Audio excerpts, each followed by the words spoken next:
So like I said, one of the most important things is to understand the type of stage that you are going to be setting your play on. Proscenium, thrust, arena, flexible space, flexible stage, whatever you have to work with.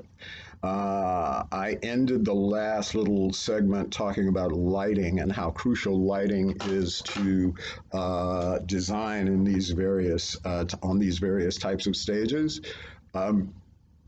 Scenic design and scenic designers. The work of the scenic designer is crucial and so very important to the production. Now we're going to talk about how the production team works, ideally how it's set up. But the function of the scenic designer basically is to define the space visually, establish your boundaries. How far downstage are you able to go? How far off stage? How far stage right, stage left? Okay, I'm going to stop and do something very dramatic here.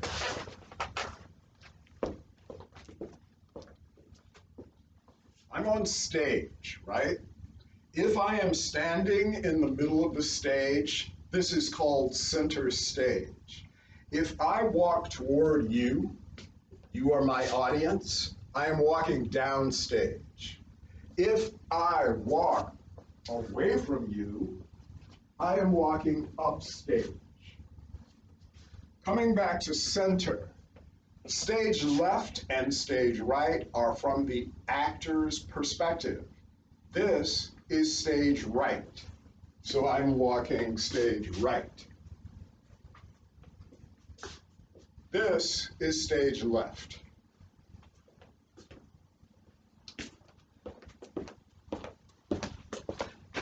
I had to explain that because in talking about design and stage design, the designer is going to tell you how far stage left you're going to go and how far stage right you're going to go and how far upstage you have to work with, as well as your space downstage. Designers create the atmosphere. They create the location. They take the description of the setting from the play and they make the decision. After collaboration with the director, they decide how literally they are going to take that description of the setting and put it on the stage. Are they going to vary it? Are they going to make sure that the door that is called for upstage center is going to be upstage center, not stage right? That's a consideration of a designer. A designer is going to utilize a few things that he has at his disposal. Designers, and I'm going to use our work here at Sumter Little Theater as an example. We are a proscenium stage. The majority of our sets are box sets. I take that back. We vary our sets pretty regularly, but we do make a lot of box sets on this stage, so let's work there. When you are creating a box set, typically you use flats. Flats are wooden panels that are attached to 2x4s. That basically create a section. If you look upstage here, that thing, I'll move it for you so you can see it.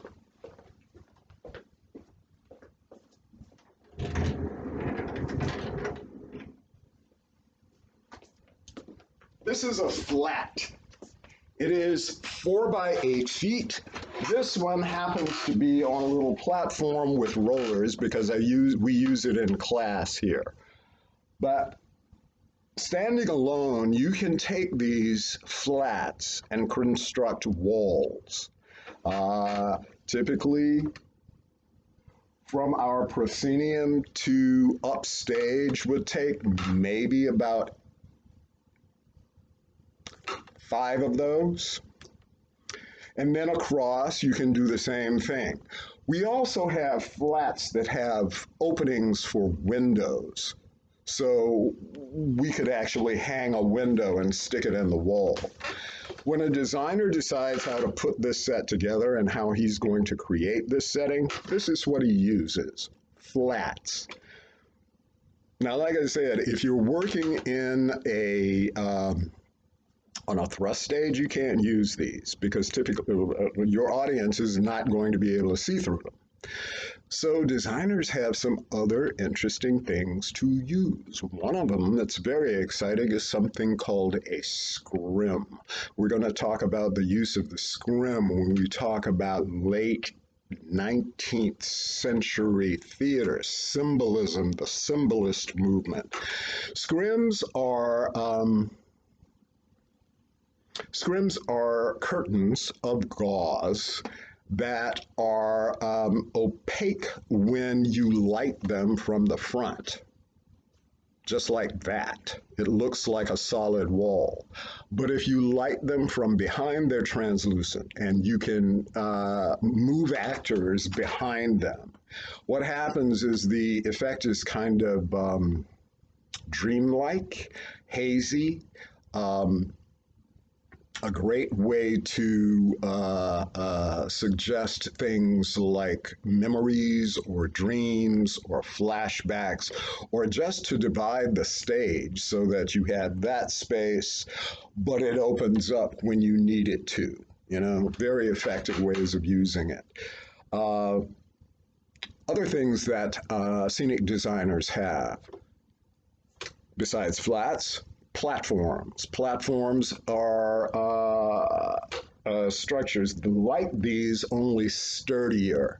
With a flat, because it's standing and doesn't have to support anyone's weight, the lumber, the under supports, the understructure doesn't have to be as strong. But with a platform, the plywood has to be thicker.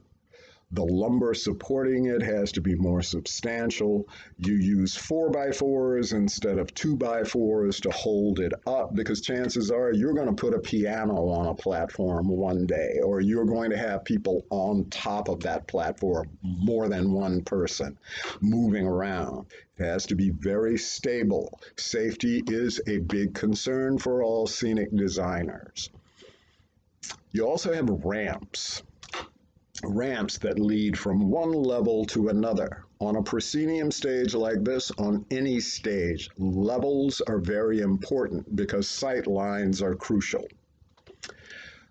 And you have steps. I am actually sitting on a set of steps right now. We are so blessed at Sumter Little Theater. We have like 8 sets of steps of varying heights to go to our different platforms that we can attach to our ramps that we make these sets out of. So, the job of the scenic designer is as